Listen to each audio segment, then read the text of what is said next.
Hey guys, and welcome back to your one room schoolhouse. If you are new here, my name is Mary Barfield, and I'm a homeschooling mama to a first grader and a third grader this year. And today's video is going to be a little bit of a chat with you video about how we are simplifying our homeschooling, what we're doing to make it more intentional, how we are reducing our stress with homeschool, because as a homeschooling mama, you know that it can be somewhat stressful, constantly thinking and the planning and doing and the pressure on you as the homeschooling mom. But a lot of this has come about because I have always leaned at least somewhat towards Charlotte Mason in my homeschooling pedagogy and the way that I think about the way we homeschool and teach. But lately, with the reading that I've been doing and the more research and understanding I've had around the Charlotte Mason philosophy, I am evolving even more in my homeschool and feeling more in line with what I want to do with my children, how I want them to learn, how I want them to live and become people, right? And with that and more research and more reading and more clarity that I'm getting, I am honing in more on how I want our homeschool to operate. That's what's been a big influence in why we're doing all these changes. Part of this change is not just obviously because we've been doing research. Part of it is embracing what we know works for us and what we connect with, which is that Charlotte Mason philosophy. But the other part is actually out of pure survival.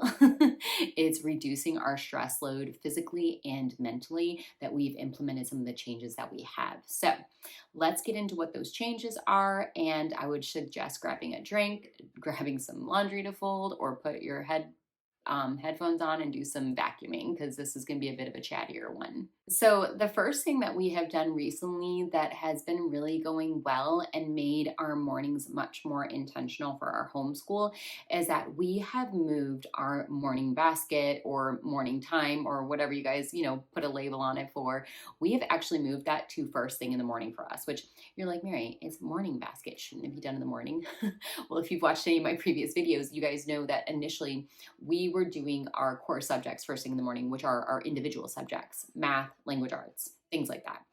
And I was just getting them out of the way because we were struggling so much with math, at least initially a few years ago we were, that I was like, I think that's the best time we should do it. And it was working for us because that's when my kiddo had the most brain power. They weren't mentally exhausted from the other parts of their school day. Well, with our change in our schedule, doing more of a Charlotte Mason schedule of doing shorter lessons, but doing multiple lessons, also moving lessons around. So you don't do a lesson of one thing that uses the same kind of brain power and then do something right back to back, doing 10 minutes of this, 10 minutes of this. That will still be 20 minutes of maybe a kiddo reading, and that might be exhausting. What you could do is have them do reading, then have them do math, which uses a different part of their brain. Then you could do a read aloud of poetry. Mixing up those different uses keeps your child fresh and keeps their mental clarity, right? So what I found is that actually by doing morning basket in the morning, that has allowed us, alongside with the shortened lessons, to be able to do that first thing. And we've really enjoyed it. We have loved coming together first thing in the morning after we've had our breakfast, done our chores, brushed our teeth, things like that, and sitting down, and we start our morning time every day with a poem from the Ambleside Online Year 1 anthology book. I'll link that down below and put a picture here. We start our day off with a poem from that, and it is just such a wonderful time to come together. My girls are loving poetry, and it's nice to start our day together rather than separated. I actually am finding that we are ending our day better separated, and we still have that mental energy for math, for language arts, because we are following that more Charlotte Mason shorter lesson and varied lessons approach. And it's working beautifully, y'all. I'm loving it. And I'm finally able to say we are a morning basket first morning family. And it's been so wonderful. Another thing that we have done is that we have simplified and pared down our language arts for both of my girls. And this is all coming from the fact that I was like, we have so much busy work for our language arts. We have so many different moving pieces. I was like, this is not what Charlotte Mason says that works for a child. And I came at it with the lens of Charlotte Mason, where I'm like, okay, we really need to prioritize copy work, oral narrations. And for my oldest daughter, we will get to probably written narrations maybe next year. I'll start requiring at least one. If she wants to do a written narration, I won't stop her. But right now I'm not mandating written narrations. So part of that simplification and paring down and being more intentional was making a change with our Bookshark language arts. We have dropped everything from Bookshark, which I'll go into more detail about this in our September update because it has been a really good change. We have dropped everything except for the readers. We love the readers. They are such good readers. They're rich in story, in morals and values, in history, and they are also 100% appropriate for their reading levels, which is wonderful because I'm not trying to figure out what book they should read next that's appropriate for them. It's been wonderful to have those. So we are still following the readers, but that's it. And I don't even have them do an oral narration afterwards every time. So that's just to help with their reading, right? Just reading practice, 10 to 15 minutes a day for each kid, and that's all they're doing with Bookshark. So what are we doing for language arts? We have pared it down for my youngest. We'll start with her. So my youngest is doing the McGuffey Primer, and she is doing that alongside the McGuffey Companion Notebook pages that I made for her. And so, here we go. So these are in her working binder. So these are what she's doing. Every week she does 2 lessons, and we do 1 lesson over 2 days. So she's doing 4 days of McGuffey. She reads it, she does narration, she draws her narration if she would like to, that's optional. She does spelling from the words from it. We're doing some vocabulary doodles, working on some early dictionary skills. She does copy work, and then we do a little bit of light organic grammar in there, very, very verbal, nothing major. She draws a picture for her copy work if she wants to, right? The drawings are always optional, but my kids kind of love to do it. And then we've even done a little dictation for her. I know she's in 1st grade, so dictation is one of those that you're not supposed to be doing until 4th, but she, like, if it's a simple sentence, I let her do it because I know she can, right? And if not, what we'll do is we'll work on some of maybe her words that she got wrong and spelling, or we'll also bring in, we have the movable letter tiles, we'll bring that in with some of the more, spellings, but it's all very intentional and simple, and we literally do this maybe 10 minutes a day. On top of that, we are doing Explode the Code. Right now she's in book 3. I have those pages in here as well.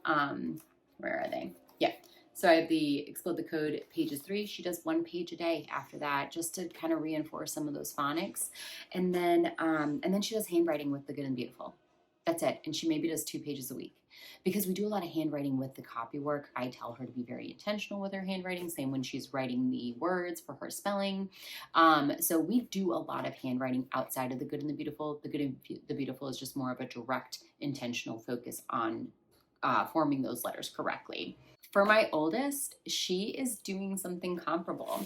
So she is doing the McGuffey Reader, the 2nd reader. I should have brought these in. I'll leave pictures of these on the side so you can see what they look like.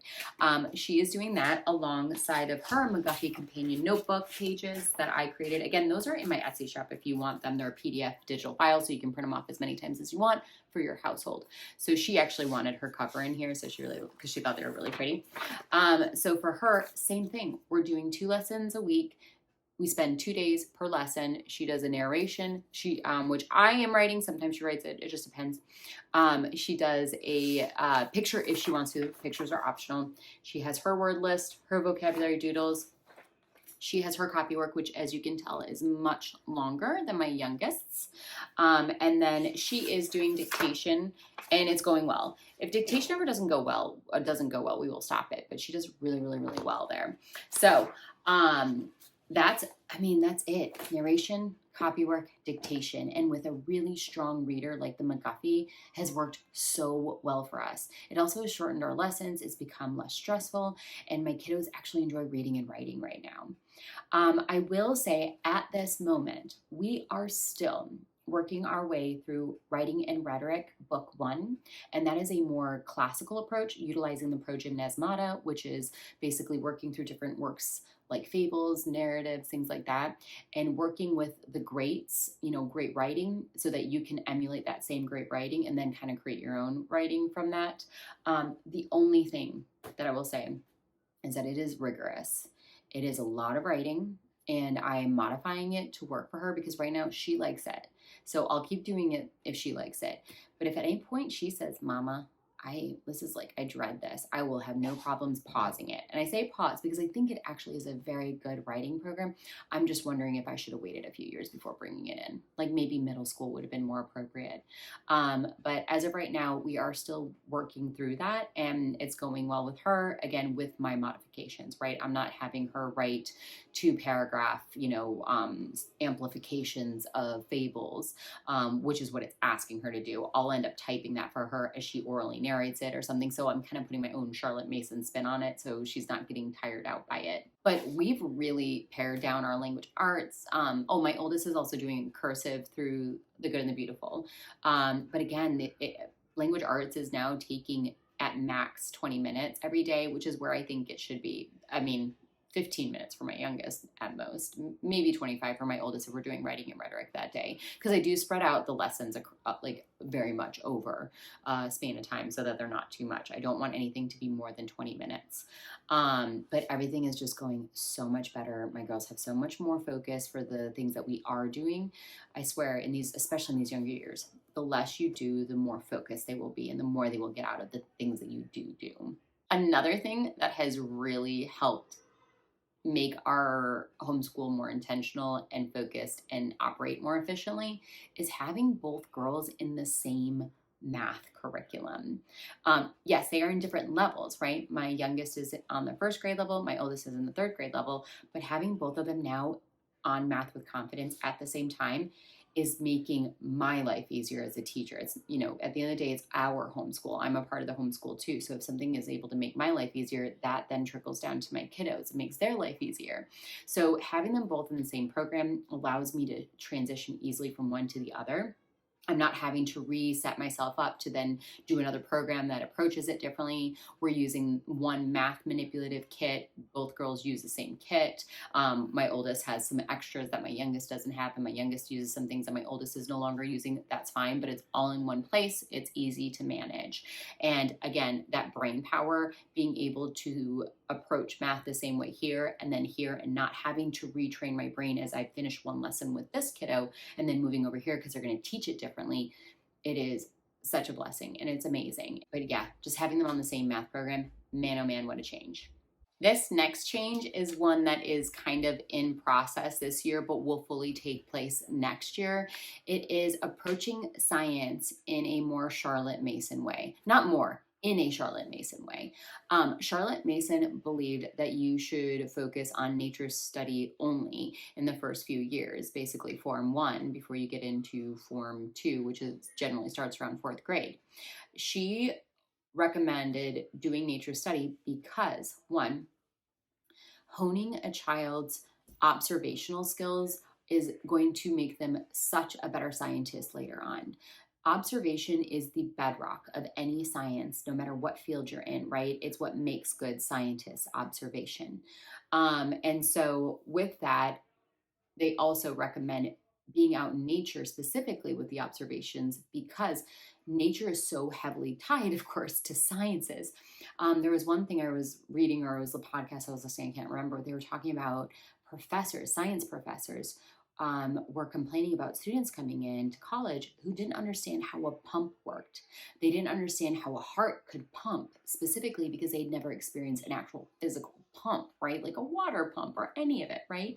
Because they never had those experiences of being out in nature and seeing how things naturally work, right? So I wholeheartedly have always believed that nature study is so important in these early years because of those reasons. However, I was always that person that was like, but I feel like we should still have another science on top of the nature study. So that doubled our work, right, by doing something completely separate from nature study on top of nature study. And then I, just my STEM brain, because I'm very science minded. I loved science. Science was my favorite subject when I was growing up. But then once I started doing it for the last 2 years, doing science on top of nature study, on top of our nature walks, and then seeing the fruits that come out of our nature walks and our nature study versus the fruit that's coming out of doing our science study, I'm just sitting here going, I think Charlotte Mason might have had it right. I think she was right. Why are we doing all this extra work and we're going to just have to come after it again in middle school and high school and reinforce these science topics when we could just focus simply on nature study. And then we can grow from there and start to kind of add in a little bit more of science, STEM science, as I would call it. The other thing is that science studies, a lot of them, specifically classical, which was the approach we were taking this year with elemental science biology for the grammar years, there's no living books. They do recommend some books each week for the topic that you can get from your library. And some of those I would consider living, but a lot of them I wouldn't, still, even the recommendations they give. And I will tell you now, having gone through nature studies with living books, it's just so much better. It just is. So I will say I am a little disheartened with my choice of going with elemental science biology this year. Again, I think it's a great program if you are trying to follow a classical approach. So if that is your jam, do not listen to me. But for me, who is wanting to do a Charlotte Mason approach, it feels a little off. So what we have done this year, because my oldest loves biology, she just loves the study of life. She loves the study right now. Initially we learned about single cell organisms. We were learning about fungi and plants. We were learning about like kind of the overview stuff in the first 4 weeks. And now the unit we're in is all about animals. She's an animal person. She loves it. We were just learning about animal defenses and things like that. And then we're going to move into plants she loves. And then also human anatomy. These are all the content of biology is something she absolutely loves. So I'm not sure if she loves elemental science or if she's just loving the biology that we're learning about, right? But regardless of what the reason is, because she loves it so much, I won't drop it completely. However, if she ever comes to me and says, I don't like this anymore, I will have no problems dropping it. But I do want to take into consideration her interests and what she wants to do, and it's not hurting anybody by continuing to study this topic. So what I'm doing to make it more Charlotte Mason and make more connections and make it less stressful, I have gotten rid of the student activity sheets, essentially, is what I've done, because it felt just like busy work, right? It was so busy. And I felt like it wasn't very connected either. It felt a little disheveled. So what we're doing instead is we are now just reading the book selections. And if it's a topic that I can find something from the library, not on the list that they give me, but like maybe I can find something that's a little bit more living book, I will bring it in that week. But otherwise, we're using the reference books that they say, and we're learning about the topic, whatever the topic is for that day. And then after that, what I'm doing is I brought in an Amazon Basics. It's an XL sketchbook. It's got 100 pages in it. It's actually the same notebooks we use for our American Girl history notebooking, which is where I got the idea. I was like, why don't I bring in notebooking? And she loved that idea. She was so about it. And so what I've done, here, let me show you the first page so you can see it. I've pasted in the front page the student workbook page so she knows what this is for, right? It's for her biology. And what we've done is every day, instead of doing what they tell us to do, I am having her narrate back to me something she learned that day that was really important to her. And then she's drawing pictures with it. Here we learned about animal defenses. And so she narrated something to me. It was about like how skunks spray a stinky smell, and then like an armadillo rolls up into its armored shell, things like that. And then she drew a bear going after an armadillo and it rolling into its shell. So like that is connecting really well with her, and she really likes that. And that just feels just a little bit more Charlotte Mason-y. We've got some drawing, we've got some narration. I just like the notebooking aspect, and she does too because she's very artsy and likes to draw. One other thing she does though like out of the student notebook, and I do too as well, is she really likes the poetry memorization that they have. So I did cut those out of her student notebook pages and I glued them in here so she can review her her poems at any time. See here, we have the mushrooms and stuff like that. So this has been an awesome change. Again, like I said, if she ever at any point is like, I don't like the way this is working, we'll just drop it. But right now, my plan is to keep going with biology, and we're just going to do notebooking with it, and we're kind of doing our own thing, utilizing the spines and the topics and things like that. So that's what we're doing for this year, to kind of modify our current science to make it a little bit more Charlotte Mason-y. What we are doing moving forward next year is we are just going to follow the Ambleside Online Year 3 nature study. books, and it's also like their natural history kind of like slash science. So we'll follow the nature study rotation, of course, the annual rotation. We'll be learning about new topics each term. Come on, buddy. Sorry, my dog just pushed the door open and came in. So we'll be doing the nature study rotation, but I will also be doing the books recommended, which are A Drop of Water, which I have heard fabulous things about that book. It's all about water, states of water, like matter and things like that, and like all sorts of things. Anything scientific to do with water. And there are experiments with it, which my daughter does like activities with her science, like the hands-on portion of science. So I love that. There will be a book next year that will give her that hands-on approach.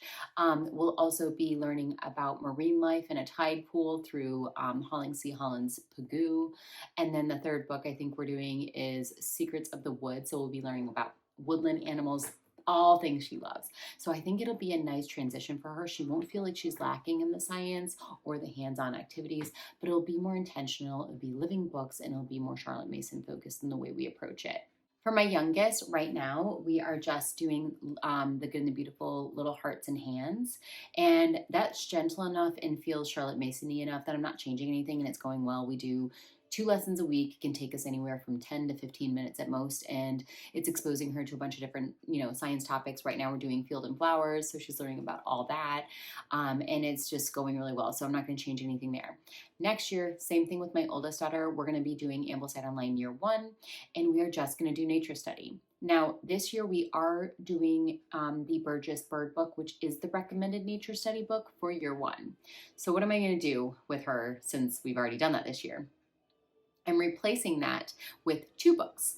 I'm going to replace it. My plan right now is to do Among the Pond People and Among the Forest People. And so read those, a chapter or 2 every week, and we'll just read it over the year. We'll do narrations from it, and I think it'll be a good introduction. Based on the research that I've done, I think those 2 would be appropriate for her age level and be the most, like the best for her to connect with, I guess is the best way to explain it. So we are going to approach science as Charlotte Mason would moving forward. And we've made a few modifications for this year, but next year we'll be solidly doing that approach. So speaking of hands-on activities with science, y'all, I have a love-hate relationship with hands-on activities. We are currently doing Little School of Smith's American Girl History, and there are so many hands-on activities. And we probably do maybe 1 a week. And it's hard to pick because they're all so great. Again, this is where I love them because I look at them, I'm like, ooh, that's so much fun. That would be so engaging and so fun. But frankly, and my kids love them, right? My kids absolutely adore a hands-on activity. But for me as the mom, collecting all the things, making it all happen, and then making it doable within a short time frame where we're not spending our entire day doing a single activity. Like there's a practical approach to this, I think, at some point, but I don't know. I've talked to some of you about this as well, where you feel the same way about hands-on activities. It's like you want to be that mom, but inside you're internally dying a little bit every time you do a hands-on activity because of the mess, because of the time, because of the stress of getting it all together and getting all the pieces and doing all the things. And then you're sitting there going, does this really help you connect with the material better? I don't know. But so I bring all of that to say, I am reducing the hands-on activities, y'all. I am reducing them for my sanity. It's necessary, and also just so that we're moving along with our school day and we're not schooling for 5 hours because we're doing a bunch of activities. So my girls have seemed to have been okay with it. As long as I'm doing like 1 hands-on activity for history a week, they're pleased, and that's all that matters. So listen to your own needs, right? Your kids, yes, they might love them, but if it's impacting your routine, if it's impacting your stress level, is it really worth it? I don't know. For me, it's not. So I'm removing that from my plate. I'm only committing to 1 at most. Narration notebooking does not count, by the way. Notebooking, I think, is not a hands-on activity. I'm talking about like building things or creating stuff or baking or cooking or like things that require a lot of materials and hands-on work with it. That's what I mean by that. So we are significantly reducing the amount of hands-on activities we're doing each week, and it has been such a relief. So this next one is more of a mental thing. This is an internal thing as their mother and teacher that I am doing to simplify my life. That is, I am adjusting my expectations for my girls. They are only babies. They are 6 and 8 years old. To some of you, you might think 8 years old is old. I do not. Part of the reasons that I'm homeschooling is to protect their innocence, but also let them be kids, right? When we're throwing like intense expectations on them at a very young age, you get somebody who's super neurotic, type A, and has anxiety out the wazoo, like me as an adult, because that was my childhood. I was very stressed out. I didn't need my parents to yell at me if I got a B on something, because if I didn't get an A, I was kicking myself internally and couldn't sleep. And that's not healthy, right? That's not healthy, y'all. Learning should be fun, and it should be this some innate thing that we want to do because we are curious creatures, because we are human, right? I don't want learning to be this, intense thing so early on. So this is me adjusting my expectations of my children and not putting that kind of stress on them that was put on me when I was their age. So that's one side of it. The other side is, though, keeping also in consideration that I should not have any limiting beliefs about my children up front without even trying something, right? If I'm like, oh, they can't do that, that's too hard. Shakespeare's too hard. We can't do that. Why don't I give it at least a try before I start thinking that kind of thing, right? And seeing how they respond to it. And even if it is hard, maybe it's adjusting it. Maybe we need to change the version of it, which is, I'm thinking about Shakespeare because that's what we're doing next year. Actually, the girls asked me to add Shakespeare in this year, and I'm like, they were chanting Shakespeare, Shakespeare when I was talking about. They're like, yeah, let's do it this year. Why do we have to wait till next year? And I was like, okay, maybe we'll do some Shakespeare. I don't know. I haven't come to a conclusion on that one yet. I'm trying to take things off our plate, not add, but Shakespeare wouldn't be the worst thing if I added it to our plate, right? But maybe it's not doing the Lamb's version of Shakespeare. Maybe we drop it down to Nesbit, which is a little bit more palatable, right? Making sure I'm not putting too much on them, but also not limiting their ability before I've even given them the opportunity to try something. It's a fine balance, and it's a line that we walk consistently as parents, not just in homeschooling, but also in parenting and in all aspects. But it's something that I am being much more mindful about. And I am just opening myself up to the fact that, like, my kids are babies, let them be babies, but also it's not going to hurt us to try something new that is going to benefit them, right? Not something like busy work or writing a 5-paragraph essay before they're 8 years old. Not things like that. You know what I'm saying? So that's been a big change mentally for me. And I'm still working through making that a habit in my day to day in the way I think. Along with adjusting expectations for my kiddos, I am also adjusting expectation for our curriculum. So, what does that mean?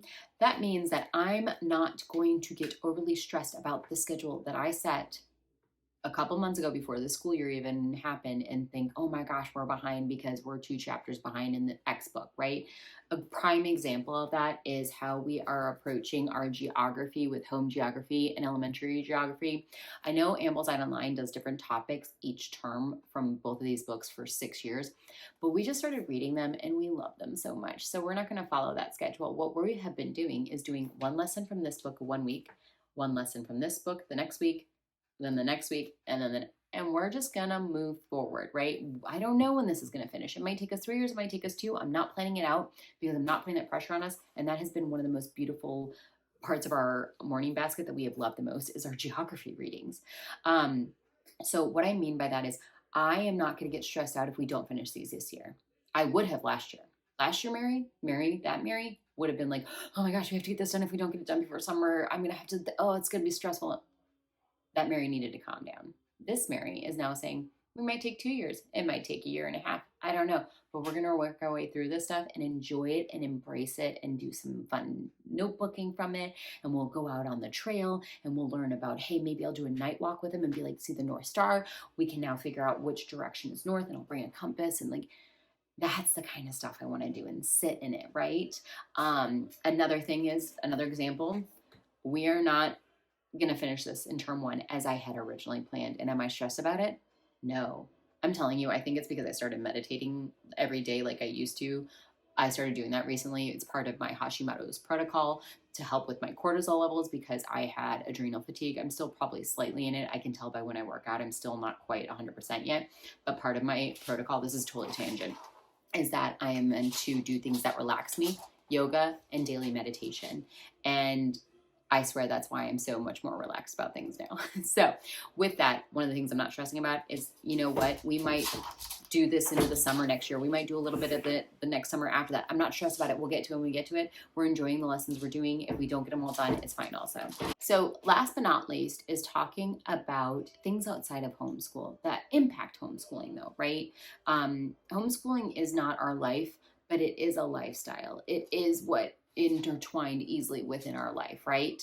But it's not the only thing that we do. So ways that I have simplified our life outside of homeschool to help our homeschool is I meal plan and I meal prep potentially. Some weeks I meal prep if it's a crazy week. I do that every week. Knowing what we're having for dinner, not stressing about that while I'm homeschooling the kids and that being in the back of my mind and being another thought, I know that's off my plate. I know that's planned and it's been accounted for. I've already done the grocery shopping for it because I meal prepped on Sunday and then I did grocery shopping on Monday with that list, knowing what we were going to be having. Setting up systems outside of your homeschool so that it doesn't impact your homeschool and vice versa, right? Making sure you have a routine for your homeschool so it then doesn't bleed into your normal life, right?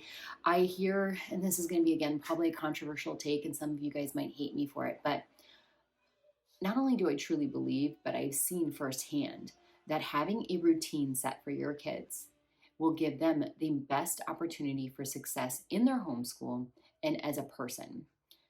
Kids thrive on routine. Attitudes are best when they have routine. It's just a fact, y'all. It's a fact that I've experienced not only with my kids, but I've seen with other kids that I know very closely. And that's hard. Like, it is hard to set a routine because I don't always do it perfectly. Trust me, like, I'm terrible at it sometimes. Some days just get away with it, run away with us or whatever. But those are the days that remind me of why a routine is so important for our school. Starting by X time, setting a timer for each subject and saying we're not going over 20 minutes. And if we do, we're just moving it to tomorrow's lesson. You know what I mean? Those are the things, again, that's very Charlotte Mason too. But those are the things that keep our school moving and keep our life moving and like reduce attitude, stress, bickering, things like that. Routine is paramount, y'all. Seriously, get a routine if you don't have one yet. It's amazing. And some other things that I've started implementing outside of our homeschool to help my stress level and also not impact schooling is I have started to declutter our entire house. I know the back of my bookshelf and stuff doesn't look like that. I promise I do declutter. Books still count. I mean, I still declutter books, don't get me wrong, but I try to keep some of them, most of them. But decluttering once a quarter is kind of where I'm heading. Every 3 months, I'll do a declutter of the house and I donate things for the most part. I mean, if it's a big thing, I might sell it, but for the most part, I just take it to my local donation store, my local thrift store, and I donate it to them because they've given so much back to me, with me going in there and being able to find great books and things. But if I don't have a lot of excess clutter outside of my homeschool, I'm not stressed thinking about all the toys upstairs that I've got to pick up because my kids left a mess, or I'm not yelling at them to do that, right? Like the less you have to manage and take care of outside of your homeschool, the more at peace you will be and the less chaos in your brain will be going on about doing this and that and everything. That also includes cleaning, right? I have a set schedule for my cleaning and I'm going to do it that day and I try to spread it out so it's not too much. I'm not handling a lot in one day. And I know, hey, I leave my dishes in the sink after breakfast. We don't wash them right away because I want to hop into school and get after it. Do I see those dishes? Yeah. Does it stress me out anymore? No, because I know at lunchtime I'm going to wash them. I've gotten into a routine and it's fine and it works perfectly for us. That might not work for you. You might figure out what routine works for you. But the point is having systems in place. I actually did a whole video on like how I get stuff done, how I get it all done, like the chores and things like that. I'll link it down below if you want to see some more of the other things that we do, because those are some of the things I do. But just simplifying your life outside of homeschool will help also simplify your homeschool. All right, y'all, I hope this was an entertaining, educational, informative, I don't know, something. I hope you got something out of this video, right? This is just me talking to you guys about this mindset change and shift that I have had after really coming into my own, embracing that the pedagogy that I love for homeschooling, but not just homeschooling, for my life, right? And I wanted to share some of it with you because I'm just finding so much clarity lately around some of the things in my life. And I just want to share it with you because it makes me happy. And it makes me happy to share, and hopefully maybe you get something out of it too. But if you guys did like this video, please give it a thumbs up. If you are new to my channel and you want to see more homeschooling content or life content, hit that subscribe button, and I'll see you guys in the next video. Bye, y'all.